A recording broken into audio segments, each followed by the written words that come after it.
Welcome back to my YouTube channel. In today's video, we'll be looking at the compartments of the thigh and the structures that demarcate these compartments into anterior compartment, medial compartment, and posterior compartment. Okay, so there's a structure here called the medial intermuscular septa here. So when we reflect the gastrocnemius, so we're going to see a fold of superficial fascia here, a thickening of superficial fascia. Okay, so this thickening here is called the medial intermuscular septa.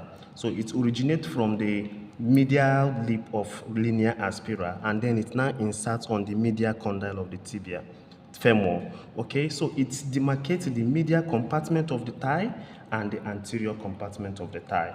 Okay, so we are going to look at the posterior intermuscular, lateral intermuscular septum, and how it demarcates the anterior compartment and the posterior compartment.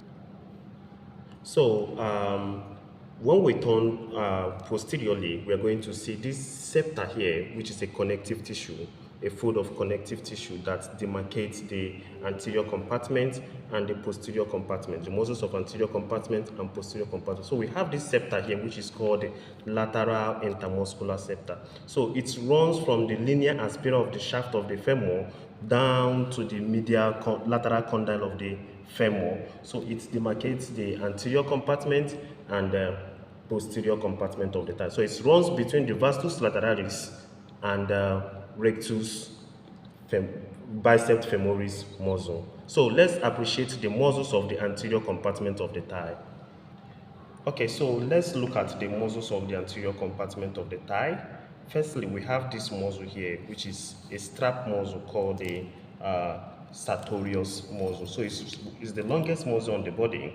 It extends from this region here. Here is called the anterior superior iliac spine. So it now runs anterior and then runs oblique to insert at this medial condyle of the tibia, and the medial condyle of the femur. So it's attached on this side. It helps to stabilize the medial aspect of the knee joint. Okay, so when we flip this sartorius muscle away, we now notice another muscle here.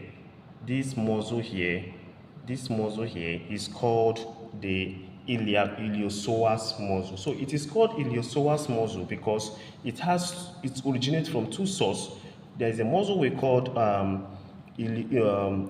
psoas minor and psoas major. So both originate from lateral border of T12 to L1. Okay, so they now come to this area, this femoral triangle, and join with the dominant muscle, which is called the iliacus muscle. So when two of them join together, they become what we call the iliopsoas muscle. So this is the iliopsoas muscle. So they went down and insert on the lesser trochanter of the femur, lesser trochanter. That is where they insert.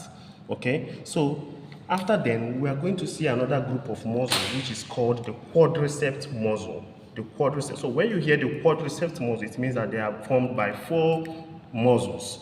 The first is, when we start from the medial side, the first is this one here, which is called the vastus medialis. So when we look at this vastus medialis, we notice that it originates from the medial lip. Okay, so it originates from the medial lip of linea aspera. Linea aspera is found on the shaft of the femur, and then it's now inserts on this. It joins this tendon here that is found on the patella. So this tendon here is called the quadriceps tendon. The quadriceps tendon. Okay, that is for the vastus medialis. So when we now move again, we see another one here, which is internal. It is called the vastus intermedius. Okay, so this vastus intermedius, it's found on the anterior and lateral aspect of the shaft of the femur. Okay, so this is vastus intermedius. It lies on the anterior surface of the shaft, and then you can also see some part of it coming towards the lateral side of the shaft as well. Okay, so they occupy the anterior and the lateral side of the shaft. Okay, so they now also insert on the patella here by this tendon here, which is called the quadriceps tendon. Now we now see another more superficial part of the superficial, which is this muscle here, which is the rectus femoris. So this rectus femoris has what we call the straight head and the reflected head. So this is the straight head. So this straight head here originates from the anterior inferior iliac spine and also inserts on this tendon here, which is called the quadriceps tendon. Why the reflected head? So this reflected head, we notice that this reflected head joins with this.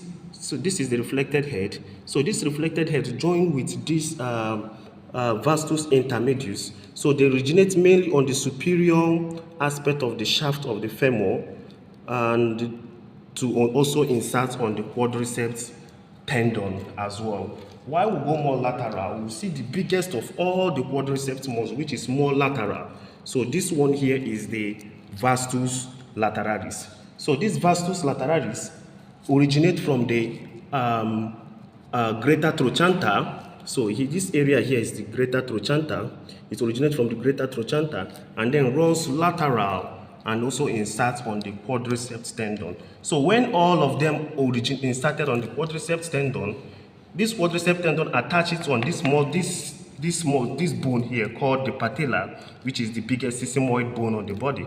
So this patella now send their ligament, which is called the patellar ligament, to attach on the tibia, anterior aspect of the tibia. So this area that it's attached on the tibia is called the tibia tuberosity. Okay, so all these muscles here are being supplied by this nerve, the group of nerves here that we say that originate from the posterior cord of lumbosacral plexus L2 to L4, which is the femoral nerve. So this femoral nerve gives branches that supplies all these muscles of the anterior compartment.